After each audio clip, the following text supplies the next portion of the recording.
शहीद आजम भगत सिंह की जयंती पर आज इफ्टा मसूरी द्वारा शहीद भगत सिंह चौक पर उन्हें श्रद्धांजलि दी गई। इस मौके पर शहीद भगत सिंह की मूर्ति पर पुष्प अर्पित किए गए और भारत की आजादी में उनके योगदान को याद किया गया। इस मौके पर वक्ताओं ने अल्प आयु में देश के लिए अपनी जान देने वाले शहीद आजम भगत सिंह की जीवनी पर विस्तार से अवगत कराया। इस मौके पर पूर्व पालिका अध्यक्ष मनमोहन सिंह मन ने कहा है कि आज से 117 साल पहले भगत सिंह का जन्म पंजाब में हुआ था और देश की आजादी में उनके योगदान को भुलाया नहीं जा सकता है। बहुत ही कम उम्र में देश की आजादी के लिए हंसते हंसते फांसी पर झूल गए थे। इस मौके पर इफ्टा मसूरी अध्यक्ष ममता राव ने कहा है कि उनकी संस्था द्वारा हर वर्ष शहीद आजम भगत सिंह की जयंती पर कार्यक्रम आयोजित किए जाते हैं, लेकिन आज की युवा पीढ़ी को उनके बलिदान के बारे में जानकारी नहीं है। उत्तराखंड समाचार के लिए मसूरी से धनवीर सिंह की रिपोर्ट। भगत सिंह भूलने वाली चीज़ नहीं है और उनको हम याद रखते हैं। ये बस हमारा छोटा सा एक योगदान उनको याद रखने के लिए। उनकी तो बलिदान बहुत बड़ा था। उन्होंने देश के लिए अपना सर्वस्व निछावर किया और आज उनका वैसे उनका जन्मदिन 28 को होता है, लेकिन इफ्टा मसूरी उनको 27 तारीख को ही जन्मदिन की शुभकामनाएं देती है और हमें बहुत खुशी है कि हमने उनको यहाँ पर एक मान सम्मान इज्जत मसूरी के अंदर उनकी रखी हुई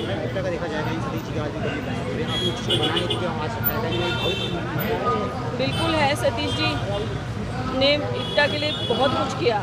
92 से हमने इफ्टा को ज्वाइन किया था। हम तो कॉलेज में ही थे, बहुत छोटे, 12th के बाद ही ज्वाइन कर लिया था। और इफ्टा कोई छोटा मोटा संगठन नहीं है। इफ्टा एक जन सांस्कृतिक आंदोलन है और ठीक है, लोग आते हैं जाते हैं, सतीश जी भी चले गए और इफ्टा हमेशा रहेगी, लॉन्ग लिव रहेगी। इफ्टा इंटरनेशनल स्तर की एक भारतीय जननाट्य संघ है, तो वो हमेशा रहेगा। शहीद आजम भगत सिंह जी का जन्म दिवस है।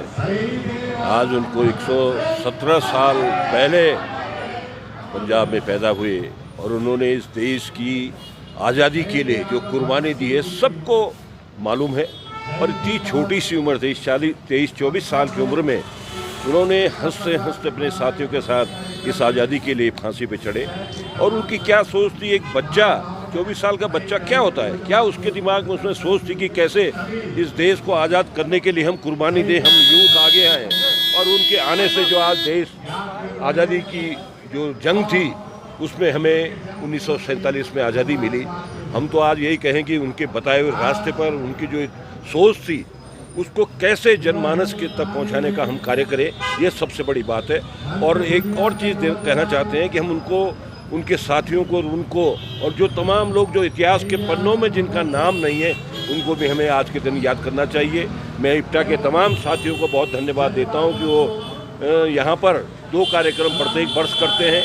न कोई राजनीतिक दल जिसमें कोई सम्मिलित होता है, न कोई कुछ होता है, न कोई करता है। मैं इफ्टा के साथियों को बहुत धन्यवाद देना चाहता हूँ और आज सतीश को भी सच्ची श्रद्धांजलि अर्पित करता हूँ कि उसने इस अलग को जगाए रखा और आज उसका परिवार जो है इस अलग को, उसके साथी इस कार्यक्रम को यहाँ करते हुए बधाई के पात्र हैं। और मैं बहुत जो आज श्रद्धांजलि के रूप में हम भगत सिंह जी को देना चाहें वो दिलों की आत्मा से हम देंगे।